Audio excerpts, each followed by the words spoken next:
Estamos felices por fin de tener a Shefali en Guatemala, un sueño literal hecho realidad. Un sueño que viene desde el mes de febrero, en julio te tuvimos por corto tiempo y estamos felices de tenerte y que vengas a compartir a Guatemala y a revolucionar las ideas que nosotros tenemos como papás, que creo que nos van a ayudar a nosotros personalmente y a todas las personas que te están siguiendo y que quieren saber más de ti. Cuéntanos, ¿cuál es tu filosofía de vida, Shefali? So if I had to explain my life philosophy, I would say that it is focused around one question, to make it really simple. And that one question is, am I being my most authentic self? So when I wake up every day and that is my central focus, then quite naturally I'm going to look inside all the time.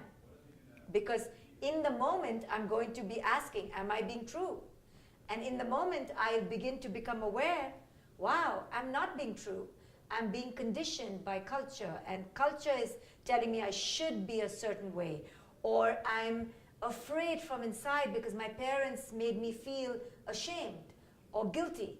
So that one question, if I keep it in the center of my mind, moment after moment, then I naturally begin to become aware and question, who is it that I am every moment? When I'm so present and aware in the moment, then naturally I first liberate my children so that they can become their most truest self. You see, because when you watch yourself, you then don't put your unconscious emotional baggage onto your children, onto your loved ones. You begin to examine yourself. So that one question, it bleeds into every area of your life, and you begin to live true. It's not easy, but you begin to live more true, more real, more free, and you're not attached to fear anymore. It's a different way of living. It's focusing on the truth of who you are as opposed to the truth of success or achievement or grades or beauty. It's a different focus. It's an internal focus. Vivimos en una cultura de miedo en relación a nuestros hijos. Nos da miedo que sean felices, que no se realicen, que sufran equivocaciones. ¿Cómo podemos vivir nuestra vida? ¿Cómo podemos ayudar a educarlos sin controlar? So that's a great question you ask about control, because all my work is about how parents are actually living in fear, and then that means it's that they have to be controlling because they have to control the fear. So I teach parents that the fear is not real. It's not because what they imagine is going to happen is bad for their children. Maybe it's good for their children, that their children fail, or their children are lost, or their children are not invited to a party. Maybe that's good for their character. The fear is within the parent. The fear comes from the parent's own childhood. So once I show parents that it's your own fear, and your control is not about controlling something bad for your children, it's really controlling your own anxiety, then parents begin to realize that they're not doing their children a favor. It's all about them. So all our control really, especially discipline, is never for the child. It's because the child makes the parent feel afraid, the parent feel helpless. And we don't know what to do, so we pretend we'll use discipline. The whole thing of parental discipline is a lie. This whole thing, timeouts, grounding, taking the phone away. Well, maybe take the phone away because the children are like inside their phone. But, punishing them and threatening them and not letting them do things, that is all because the parent doesn't know what else to do. The parent feels so helpless. So when I show parents that it's about them, then they begin to realize that they need to release their children, to allow their children to make their own mistakes, to discover their own life, to fall, so that they can then stand up. Leyendo tu libro, nos dices que cuando entramos en discusión con nuestros hijos, es una lucha de egos. Cuéntanos un poco del ego y de qué se trata. So you're absolutely right. It's always a fight, a clash of the egos. And you would think that the child's ego is the one that's the problem, but it's not the child's ego that's the problem. It's the parent's ego. So what is this thing called ego? when we're young and we have to deal with our own parents and their unconsciousness, we don't know how to manage. Our parents want us to be perfect. They want us to be obedient. They want us to be quiet. They want us to be something for them. But maybe that's not who we are. So in order to survive our parents, and because they don't see us for who we really are, we create a false self called the ego to survive. So this false self is a lie, but it's the one that we use in the world. It's the one that is full of the shoulds that the parents gave us. You should be good, you should be smart, you should be beautiful, you should be successful. So now, when we are parents, we don't know the true self. We only know the false self. So we come to our children and do the same thing. We don't see our children for who it is they are.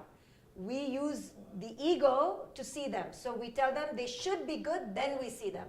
They should be smart, then we'll see them. Now the child develops an ego. So now both the egos are clashing all the time.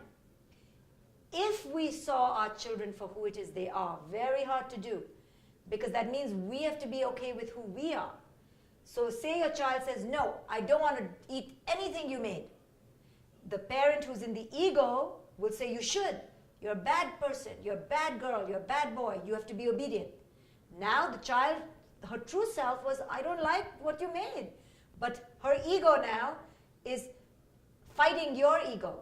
But if we didn't have the ego, then we would negotiate. Then we would understand, okay, you don't want to eat that. Let's talk about what you want to eat. We will go a different way. But the reason we fight all the time is because we are so filled with our own false self that we have no choice but to put it onto our children. En tus libros que me encantan, mencionas una frase de estamos creando un mini-mí y me asusta, porque yo no quiero que mis hijos sean exactamente igual que yo. Queremos que sean mejores. ¿A qué nos guías con esa frase, mini-mí? So the phrase mini-me came about because I began to see how in my own parenting, I wanted my child to act like me. And then I began noticing everyone wants their child to act just like them. And if not just like them, the best version of them. So don't be like me, be better than me. All the things that I couldn't be, you become. So we put onto our children all our fantasies, all our expectations. And that's not fair. Why should a child play piano because you know how to play the piano? Or why should your child do anything connected to you? So the illusion of parenting comes about because they come from our body, the mother. And we think, therefore, they belong to us. So it's a trap. It's not fair, really, because they do come from you. They do ruin your body. You do have to give them money every day and take care of them. And then I'm saying to you, but they don't belong to you? That's not fair. You're like, of course they belong to me. But this is the trap. It's to show you, this lesson is here to show you how something can come from you, but you don't have ownership. It's a beautiful lesson in spiritual wisdom, in not owning anything. So it's the same with your body. It's your body, but you don't own your body. You're going to die. It's already dying all the time. So what a wonderful spiritual lesson. To have something in your hand, but you can't control it. So this is the lesson of parenting, the spiritual lesson of parenting. So they are from you, but they're not a mini-me. También entre lo que tú nos cuentas, nos invitas a soltar a los hijos, dejarlos vivir su vida. Nos pides que aprendamos a soltarlos, que los respetemos, a dejar que ellos se equivoquen, a soltarlos a la vida. Este es un planteamiento muy real, pero a veces nos cuesta. ¿Hasta dónde los soltamos? ¿Cómo intervengo yo como mamá o cómo intervenimos como papás? So that's a great question because many people want to know, well, then what do I do? You're telling me I don't have any control. So I explain to parents, you do have control over yourself and you do have control in the conditions in the house. But do you have control over another person? Never. The quicker you realize that, the less fighting there will be. But it's very hard for us parents because when you see your child, I have a 15-year-old, you have a teenager, you have a young girl. When you see them doing something negative, then how do you intervene, right? That's the question. How do I not say something? So in every moment, you have to step in and decide, is this moment, should I go in, or should I negotiate, or should I step back? And every moment is a dance. It's not a prescription, it's not a formula. So sometimes you go in and you take the phone away. And you go, it's 3 o'clock in the morning. Sometimes you negotiate, okay, I'll give you another 15 minutes. Sometimes you're like, I'm not going to say anything right now, she needs this. So every moment you're tuning in, what does my child need? What does my child need? Without just blindly doing what it is you want. There's no answer. There's no magic formula. It's moment after moment, tuning in all the time. Is this about me? Is this about my child? Is this for me or is this for my child? That's the task of a conscious parent. It's a lot of work. ¿Qué sucede con los límites dentro de esta filosofía de educación consciente? ¿Para quién son los límites? ¿Para nuestros hijos? ¿Para nosotros? There are limits here, but the way we execute the limits is different. Before, in the traditional paradigm, it was like this. It was top to down, it was one way, and it was my way or no way. In this way, it's different. So the way I teach parents to think about limits is in 2 ways. One is ask the parent, what kind of boundary is this? Is this a boundary for my ego? For my, like play the piano. Is that a boundary for the child or for you? How do you know the difference? Whether it's a good boundary or a negative boundary, is you ask, is the boundary for my ego? Or is it truly for the soul and for the life of the child? So piano is not for the life of the child, because otherwise every child in the world would need to play the piano. So that's how you make your distinction. Oh, this may be for me too. So if it's for me too, don't create a boundary like this in stone. Create a boundary in sand. You negotiate. So the 2 questions to ask always are, is this boundary for my ego or truly, truly for the life of the child? And if you really think about it, how many boundaries are really, really for the life of the child? Like only 5. Reading, writing, maybe. So education, maybe hygiene, but after 15, even that you have to think about. Then maybe education, hygiene, maybe taking care of a community a little bit. But everything you begin to realize is negotiable, because you cannot impose anything on another human being. And then you need to ask yourself, is this boundary, should it be in sand, in stone, or in sand? Should it be like an absolute boundary or a negotiable boundary? So I always ask myself, is this for me or is this for her? Is this kind of boundary or it's... So that's the kind of framework before you enter into giving a boundary or a limit. Vivimos en una cultura tradicional donde nos dicen qué hacer, cómo actuar, qué decir, cómo reaccionar. Tenemos ansiedad, no sabemos hasta dónde dejar a los hijos. ¿Cómo integramos a nuestra vida real esa forma consciente de ser papás? ¿Cuál sería el consejo que nos pudieras dar para soltar, pero estando con nuestros hijos? Yes, we live in a culture which has so much stress and anxiety. But we have to stop and ask, who is putting this stress and anxiety? Who is in the culture? It's us. Now we're the grown-ups, right? We always think that the culture is the grown-ups. But we're the grown-ups. So we are creating our own culture. And at the end of the day, culture exists in your mind.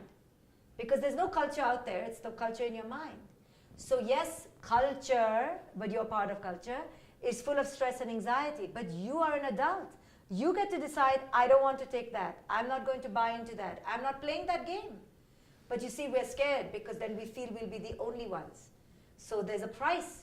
You want to be full of stress? Go. You'll be full with people always around you. You want to be without stress? You'll be alone. Which one do you want? So this is the question you have to ask. There's a price to pay for everything. To be part of culture, you'll be part of the madness.